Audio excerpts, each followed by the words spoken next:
Welcome to another edition of the Carolina Bay of the Day, where we study the secondary impacts made by the glacier ice boulders that were ejected by an extraterrestrial impact on the Laurentide ice sheet. Jones Lake Bay is a Carolina bay located 4 miles north of Elizabethtown, North Carolina. The bay is maintained as a state park where swimming, camping, canoeing, and hiking are permitted. The Visitor Center has an exhibit about the origin of the Carolina bays.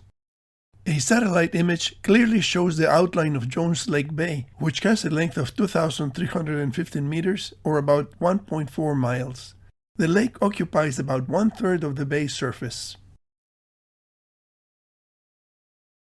As we zoom in on the southwest part of the lake, we can see the area cordoned off for swimming, the pier where the canoes are launched, the visitor center, and the parking area.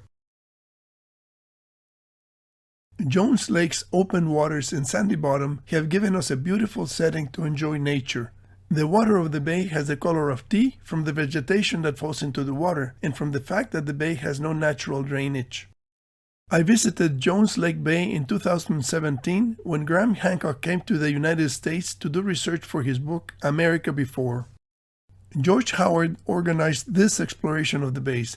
He is an environmental restoration specialist and a co-author of the 2007 paper that established the Younger Dryas impact hypothesis. Michael Davias is the person who established the database of LiDAR images that I use in my videos, but he is also responsible for calculating in 2010 the convergence point of the Carolina bays and the Nebraska rainwater basins at Saginaw Bay. The Visitor Center at Jones Lake State Park has an exhibit that characterizes the Carolina bays as an unsolved mystery. 5 different hypotheses of formation are listed, and visitors can turn a wheel to display the pros and cons of each hypothesis. Professors Melton and Schreiber from the University of Oklahoma wrote an article in 1933 wondering if the Carolina bays could be meteor craters. Their paper pointed out that most of the features of the bays could be explained by impact mechanisms. Raymond Kocharovsky wrote a technical report in 1977 that compared Carolina bays to oriented lakes, and he proposed that the bays were created by the wind blowing over the lakes.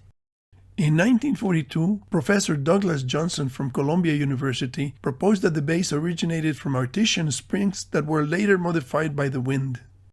The idea that the Carolina bays are thermokarst sinkholes is very prevalent, and it was published in a book about planetary surface processes by Professor J. Melosh in 2011. Chapman Grant in 1945 put forth a hypothesis that spawning fish held in a northwest position by currents had dug out the bays by fanning their tails. Everybody laughs at this idea, and this is probably why this hypothesis is featured in the Visitor Center. The Jones Lake Visitor Center does not yet mention the glacier ice impact hypothesis that proposes the formation of the Carolina bays by secondary impacts of ice boulders ejected by an extraterrestrial impact on the Laurentide ice sheet. But it would not surprise me if this progressive exposition adds this new hypothesis in the near future. Jones Lake Bay has sand deposits on the east side that look like splashes. I have observed similar splash chevrons on other bays that are close to rivers. Many geologists consider them to be deposits of sand blown by the wind, but it would not be surprising if an impact on a very wet area would splash some material beyond the bay rim. I have conducted some experiments that indicate that the splash mechanism is plausible. Jones Lake Bay meets all the requirements of a Carolina bay. Elliptical geometry? Check. Raised rims? Check. Major axis oriented toward the Great Lakes? Check. Jones Lake Bay is 1,090 kilometers from the convergence point of the bays at Saginaw Bay. It should be clear by now that since ellipses are conic sections, the Carolina bays must have originated as inclined conical cavities that became shallow elliptical depressions by viscous relaxation. The width-to-length ratio of 0.618 for Jones Lake Bay corresponds to an impact angle of 38.2 degrees. I had a request to calculate the size of the ice projectile and the energy of the impact for the Carolina Bay of the day. Assuming that the launch angle is the same as the impact angle, we can estimate from the ballistic equations that the glacier ice boulder that made Jones Lake Bay was launched at a speed of 3.32 kilometers per second. It had a flight time of 6.97 minutes, and it reached a height of 214 kilometers above the surface of the Earth. Assuming that the projectile diameter is approximately 1/5 of the major axis of the bay, as in the experimental impact, the glacier-ice boulder that made Jones Lake Bay would have had a diameter of 463 meters.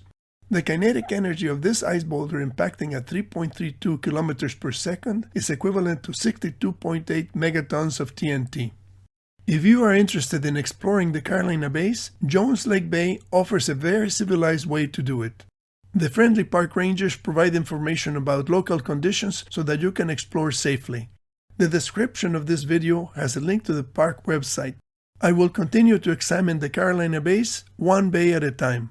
Please subscribe to be notified of future videos about the Carolina Bays.